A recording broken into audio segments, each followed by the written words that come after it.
welcome to day 9. We did it. You know, we battled through COVID, we battled through Christmas, we battled all sorts of things, and we It's made been it. a battle. Yeah, but we've covered a lot of great things, and we've talked to a lot of great people. Yeah. So, and here we are on the 9th pillar. 9 pillars, man. We did it. All 9th right. pillar. Welcome to the 9th pillar of dental marketing. Oh, did you hear that? Oh, you missed it. I missed it. Try it again. Yeah, hold on. dental Hang marketing. on. I'll cue you up. I need him to be louder. All right. Turn him up. Because it's super important here. All right. This is for you, Theresa. Okay, here we go. Welcome to the 9th pillar of dental marketing. Oh, yeah. There we go. That's better. Put it in the chat. Who is that? Does anyone know who that is? Oh, come on. If you don't know that. Well, I mean, I'm a little bit older than most. You are. I know who he is, and I watched him every Saturday. But did you watch him every Saturday? Hey, Theresa. How's it going? Hi, Theresa.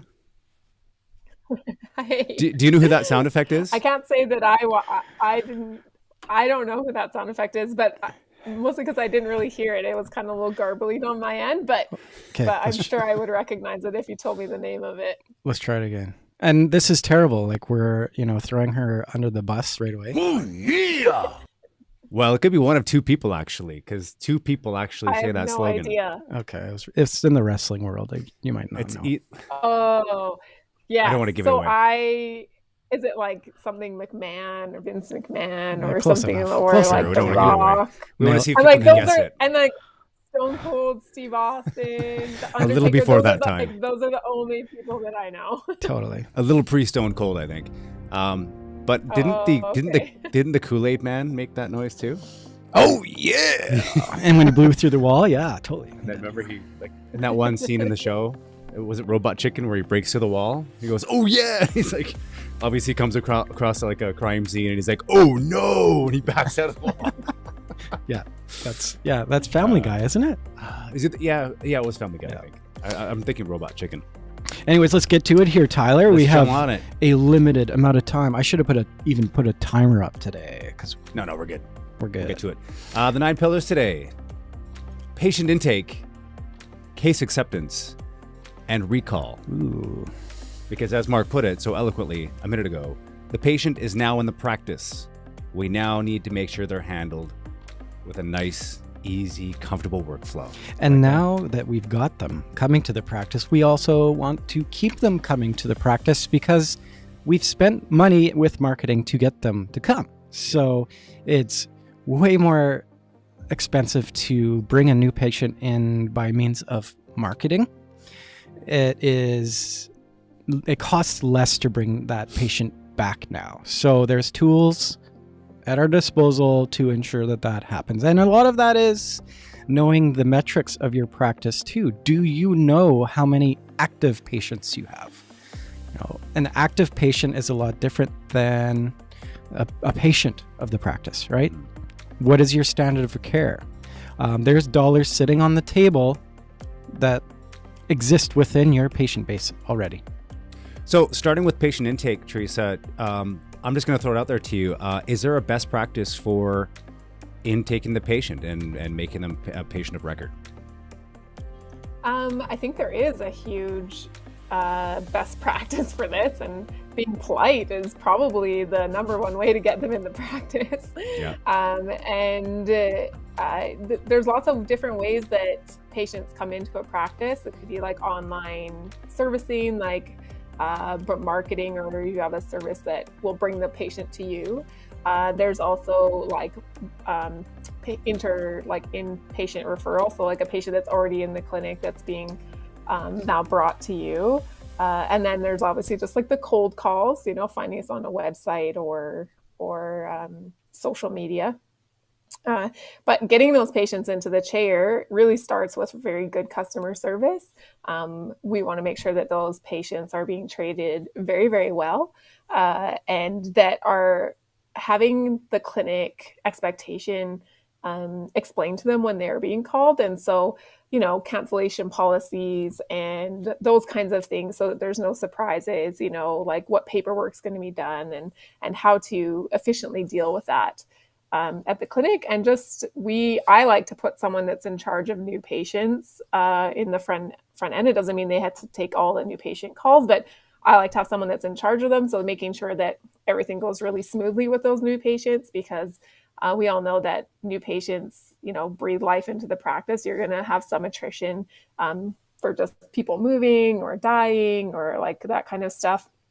So some natural attrition will occur, and that's to be expected. But if we can have more new patients coming in, then your patient base is now growing, which is really good. So keeping the new patients happy in the clinic and the practice is really essential part of growing your practice, because clinics are evaluated by their goodwill, and that's their active patient base versus, like you said, their entire patient base. Because I've worked in clinics that have 20,000 patients, but only 6,000 active patients, because they've seen 20,000 awesome. In the last 20 years that clinic's been going, but that doesn't mean that that's how many patients there are. Right. So, you talked about, we talked about that before we got started here, as attrition. So that's a kind of a moving target. It's very difficult to determine what your attrition rate means, or what it is. Is it 10% or whatever that might be? There's tools that you can use in the dental market to sort of narrow that number down to a region of numbers, right? So knowing how many patients are falling off the back end versus, bringing new patients in, that's how you determine your growth, right? And seeing that's, a lot of work to do. But what I'm getting at is what tools are you seeing being used with success at the front end in terms of software? And then, let's talk next about sort of a procedural piece, like digital forms. Are you seeing those being used with success? So software, I think we're talking about what is being used to keep the patient in the practice. Is that what you mean? Well, in terms of intake, let's talk about that. Is there software out there? I know we have some of our own. Maybe that streamlines the process. That streamlines the process. So you got this digital form that's being filled out, and it's going directly into the practice management software. Yeah, so there's a couple of different programs that do that that I've seen in my experience that will dump the information in. You can have it set up through, it just depends on your practice management software and what it allows. Mm-hmm. So you know what, I'm really excited about the technology that's coming. Mm-hmm. There's definitely some gaps there that still need to be improved upon for it to be very, very efficient into doing it. And there is always going to be, I think, for the next 5 years or so, definitely more hand holding on new patients, just verbally, either over the phone or Zoom. I guess there's lots of things that do like Zoom meetings now for dental for that first visit, but those kind of more hand holding, because I think just the technology is a little bit faster than the people are ready to make that first step. People still want that personal connection of picking up their phone and calling their dentist, which is a weird thing, but it's just, I don't think that will ever, that personal touch, I don't think it will ever go away. And you talked about that too. It's not, the tool is as good as whoever's using it, right? So it's having somebody dedicated to bringing that patient into the practice, I think, and their responsibility. Yeah, and really owning that process, like you say, Theresa, and not making them 100% responsible for it, but at least owning part of the process, so that, hey, you know what, this is kind of cool. This is what we're building. This is the team that's building it. And just driving it forward.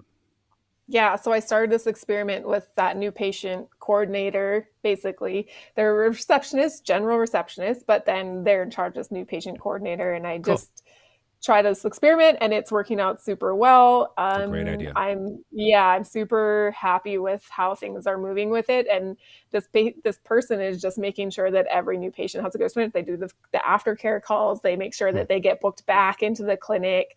They make sure that they go back for their treatment. If they don't understand their treatment, that they deal with the treatment coordinator, but they'll follow up like, hey, I booked your new patient appointment.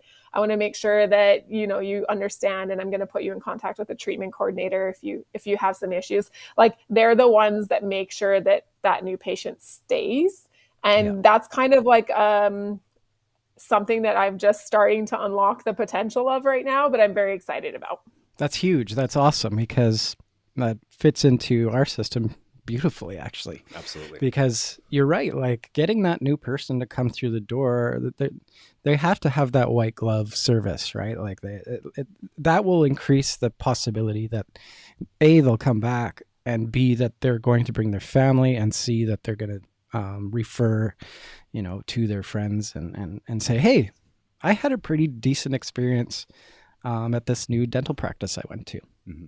And I like to, sorry, Theresa, go ahead. I don't want to cut you off. I was just say, we know that it's not, most people won't leave their practice once they're at a practice. It takes a lot for someone to leave their practice, because most people don't even realize when they're getting bad dentistry. They only know how they felt when they were at the clinic. And if they feel good, they're going to stay there. Even if they are getting the worst dentistry in the world, they still feel like they're being treated well, they'll stay at that clinic. So this is kind of a big deal that you can use. That's the psychology of dental at this point.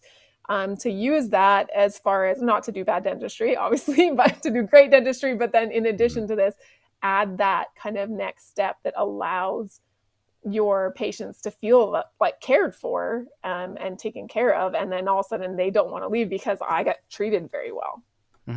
And which brings us to our next point is case acceptance. Now we've got the patient, we've treated them like they're the Queen of England into their practice, red carpet, white gloves. I want to get treated that way. Yeah, I would go back. Right now they're in the chair, and now, like, what are we doing now for case acceptance? How are we getting them to go along with our treatment plan? How are we getting them to come back for their 6-month hygiene appointment? What questions are we asking? What documentation are we keeping?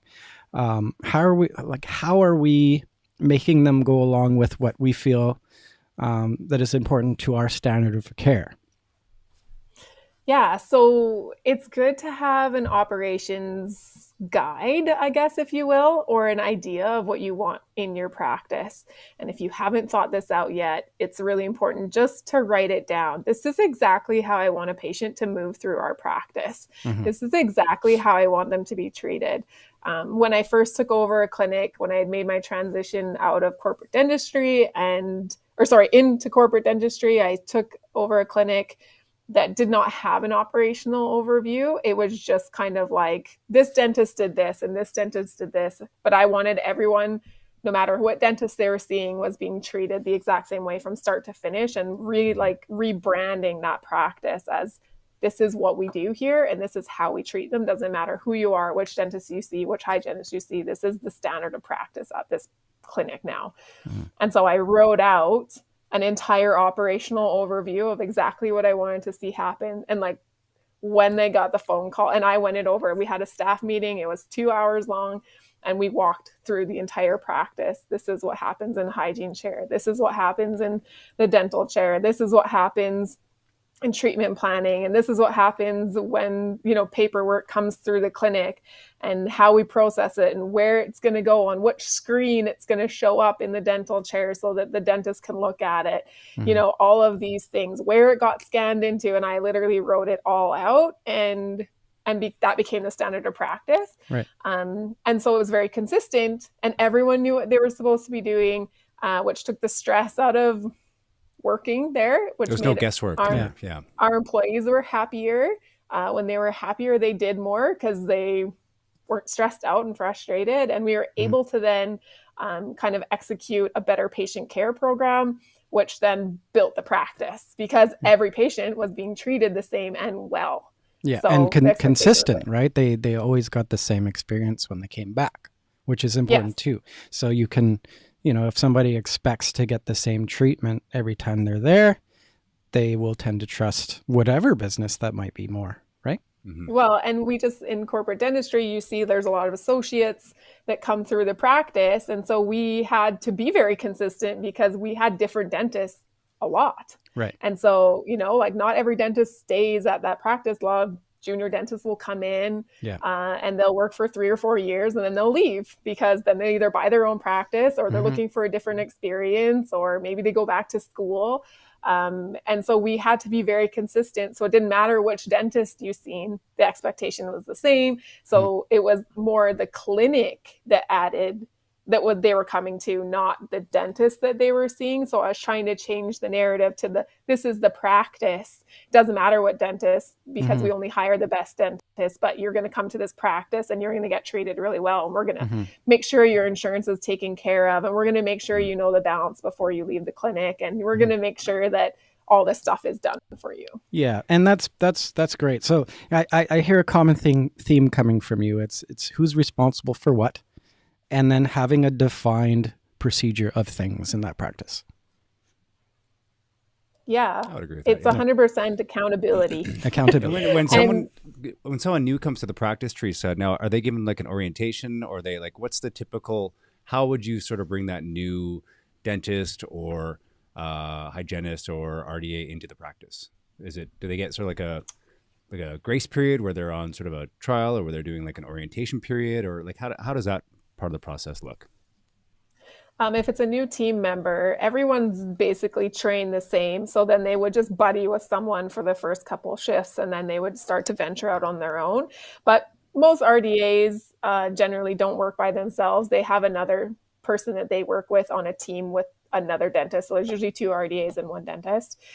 So then in that case, the other one would just lead them and be like, okay, you're doing this, this, and this today, until they felt they were comfortable to take over different areas. If it was reception, same idea. We just don't leave them alone for the first little week and a bit to make sure that they understand what goes on, how to do things. We spend time training them to make sure that they're up on all of the protocols.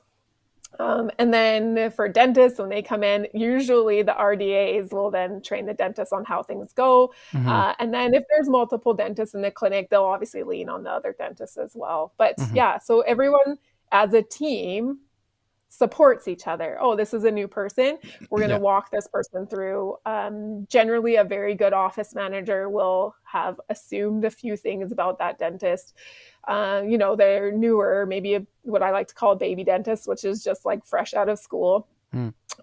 So a newer dentist is going to come into this and be like, oh, well, I'm not going to book them like a 5-year dentist or a veteran dentist, because that would be dumb, because they're not going to be able to keep up. They don't know how to ask for things or demand things like other dentists will. So, you make some certain assumptions about making sure it's a smooth transition, and a good office manager will know how to do that.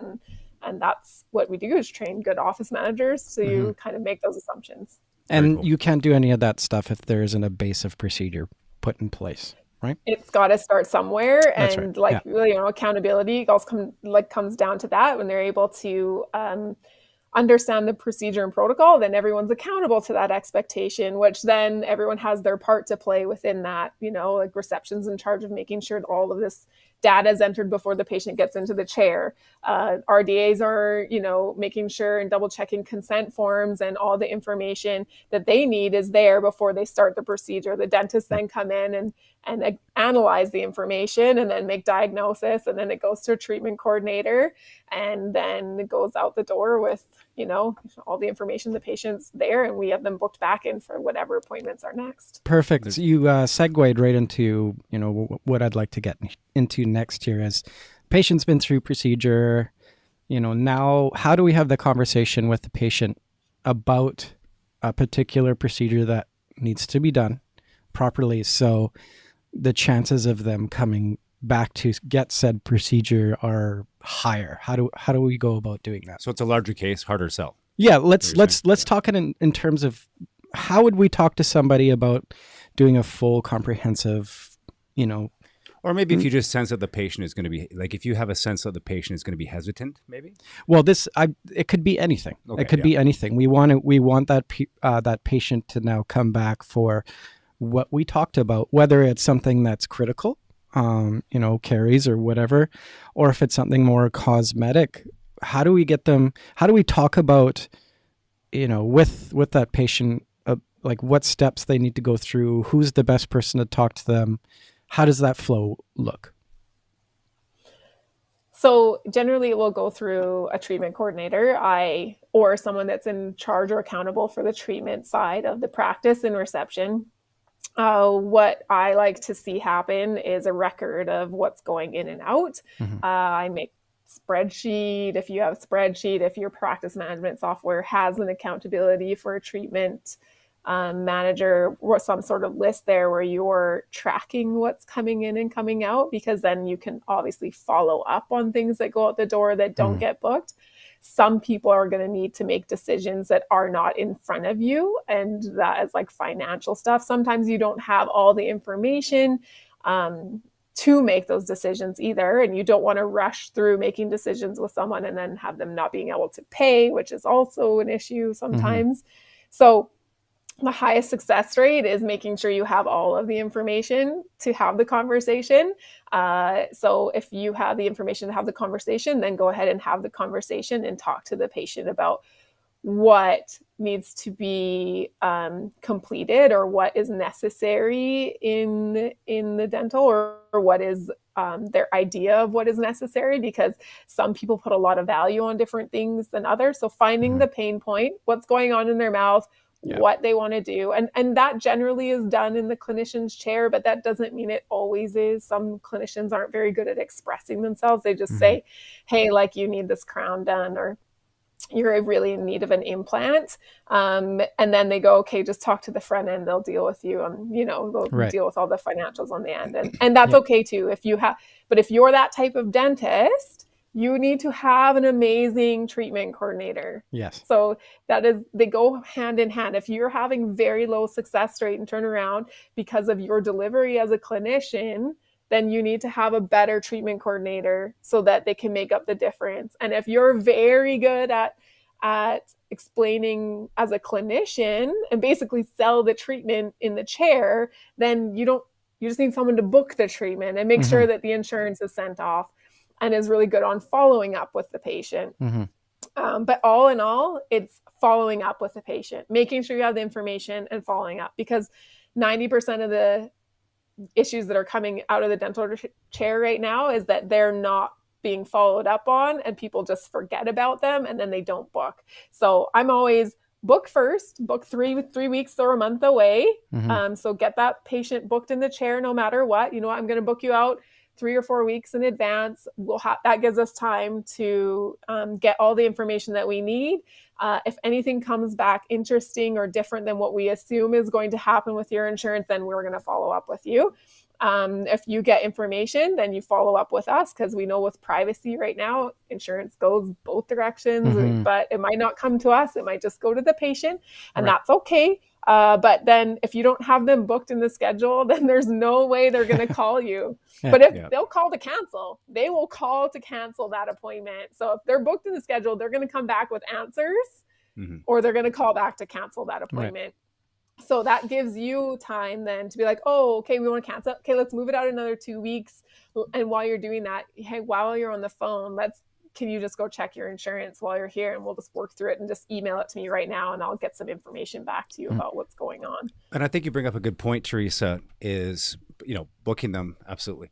Is booking them. But, and this is something that I learned a long, long time ago, is that booking them, you're really asking for the job at that point, right? You're saying, I've given you all the information you need. Do you have any questions? No. Okay, great. Can we book you in for this? Right. And I've seen it before. And it's just human nature it's sometimes that's a hard question to ask, right? It's like, it's like in sales, you're asking for, hey, I've given you all the information. You have everything you need. Can I do the job for you? Right. And it's it's booking the patient in and asking. Sometimes you got to ask the difficult questions, even though you feel that the patient's going to be like, they're not, they're going to be, the tendency is to just kind of float it out there like, hey, here's what it's going to cost. And you think about it. Right. I'm just saying, I'm a hardliner in terms of like, let's ask for the sale. You are, this is what you do. So ask for it. Yes. But this is great, because this is what front end administrators don't do, because they grew up in dental and dental was different. Right. Now it's not. Now it's sales. And I'll say this 1,000 times. I don't I don't care if I get flagged or whatever, but working in reception is now sales. You have to be enticing to get that patient in a chair, because I can tell you right now, if someone said, hey, Theresa, you have $25,000 worth of dental work that you need to get done. And I'm thinking right now, I have a booked flight to Hawaii that I'm prioritizing over my dental work. But you're going to have to then sell it to me why I should now not go to Hawaii Right. and Yes. get my dental work done. Good luck. And that's that's it though, right? And if you're not saying you have to be good at your job to do that, but I'm saying that's where we live right now, right? This is a situation we live in. So people are going to spend their money somewhere. So it should be for their oral health. It should be, and using conversations like that, giving them as much information. You know what? Your insurance is going to cover 80% of it. It's just a small amount. It's important that you get this done. Here's why. We want to prevent this from happening in the future. And then getting them in the chair, booking them in, and then, saying, okay, we got to get this done. People will make the money for things that they prioritize, but it takes time, and you have to be able. You I have like to that do time. that now. Yeah. That's just like that. That goes back. You just got to do it. You just have to do it. The decades that I've ever had to sell something. It's just make sure. Well, I remember 20 some odd years ago doing college pro painters, which was a great experience for me as a 19-year-old. But I remember my manager always being like, well, okay, your sales ratio is, not as great as you want it to be. Tyler, did you ask for the job? Did you ask for the sale? Yeah. And it'd always be like, I kind of wussed out, or I didn't feel like asking that person. And I kind of left it I put it under the door and they said I'd call them. No. Ask for it. Yeah. Moving on to reviews. Yeah. So let's, so I think the best time to ask for a review is, now our treatment, our full cycle is complete. So they got that veneer, or, they got the carie done, or, restored, or they had a great hygiene experience. I think it's the best time to ask for a review. And I'm speaking in terms of Google reviews, because that's a huge piece to this. Critical piece to our nine pillars is our SEO, and reviews account for, I think it's 41 to 49% of SEO depends on regular and good reviews. So asking your patients, also ask for the review as well, and then having the tools in place to do so. So I just wanted to throw that out there. So now, okay, so we've had the conversation with the patient. They've walked out the door. What does recall look like? And part of recall to me is internal marketing. So, we can sort of answer to what sort of marketing is going out to the existing patient base, and a lot of, to determine whether or not internal marketing needs to be done is looking at your numbers. Like, what is your active patients versus, we can run what's called a practice analysis and look at all of these metrics, right? So we can say, all right, well, your adjunctive's down here in this area, so we're going to advertise more ortho or whatever it might be, right? So there's that piece. So now here we go. We've got this patient. We've pre-booked them in. They called and canceled. Now what? Right? What do we do? We have a cancellation. We've got a cancellation. What do we do now? So if you're being there's two different ways to deal with this, and I'll tell you both sides. And you're gonna choose which one. Choose which one I always go with, because it just makes sense. Of course. So you can be retroactive. That's one version of this, which is you call patients and you just deal with the chaos and you try and get them in as the schedule falls apart, and you're continually just spinning your tires, the or like scramble a hamster technique. Wheel. Yeah. And this is, I think 85% of clinics operate this way. I don't know why, but it's just what they do. It's not a problem until it's a problem. That's the motto of that practice management style. Right. And so they, constantly are just living this chaos management is what I like to call it. But not ever getting out of it. And so they're just calling patients, or pulling patients up to fill the schedule. And then that bleeds out, and then there's nobody in the schedule, and they're just constantly dealing with that. So there's that version, which if you like to live in chaos management, and all for it. Or there's a version that I like to do, which is proactive. And you are constantly calling your hygiene list. You're overdue. You have Recall Max or Care Crew, or Entyvio. There's a variety, and they're all really, really great programs in their own regards. Absolutely. They all do different things, but basically you have, is that the timer? No, that's That was that's it. You nailed it. So well like, done, recall software people. yeah, We know most Yeah. of the. you know that We know most of them. They're all we really good. alluded to it before. Like there's tools in the market now to help you out with this part, right? Yes, Bingo. Whatever- you can do that. And Whatever if one you- you're gonna choose one of them, whether it's already But baked learn into it. your. But learn it, yes, and learn use it. This is the problem. It sits in the Yeah. clinic, and there's like, oh, well, it automatically texts them. Well, this is No, what we get, that right? does nothing. 5%, Mhm. 5% of those text messages actually return on investment. 5%. 5%. So That's they're not very texting high. out Yeah. 100 texts a week, and Mhm. only 5% of them are returning on investment. for That's you. internal But marketing right there. If you call, you physically pick up the phone and call, you have a 60% return on investment. Are if you you're serious? calling. It's that much different?